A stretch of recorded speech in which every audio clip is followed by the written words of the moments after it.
Hech kim tasavvur qilolmagan tarzda 2 farzandini qaytarib olgan yosh onaning ajoyib hikoyasi.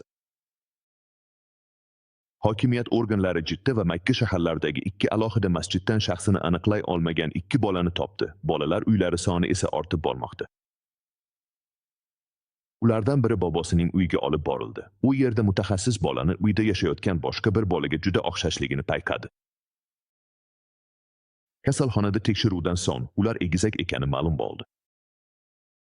Va otalari ularni sunnat qilish bahonasida olib ketgan, keyin esa g'oyib bo'lgan. Yosh onalarni esa qayg'uli va yo'qolgan holda qoldirgan. Shunday qilib, ona ibodatda Allohga yuzlanib takrorladi: "Ey Musoni onasi bilan birga yeguvchi zot, meni farzandlarim bilan qayta birlashtir." Yengillik kelguncha va uning 2 bolasi unga qaytarilgunga qadar bu voqea hammaning ko'z yoshlariga sabab bo'ldi. Ibodat hech qachon yopilmaydigan eshikdir va Alloh taoloning o'ziga tavakkal qilish mo'jizalarini keltirib chiqaradi. Kimki biror narsani Allohga topshirsa, eng rahmli zot uni o'z himoyasi bilan asraydi.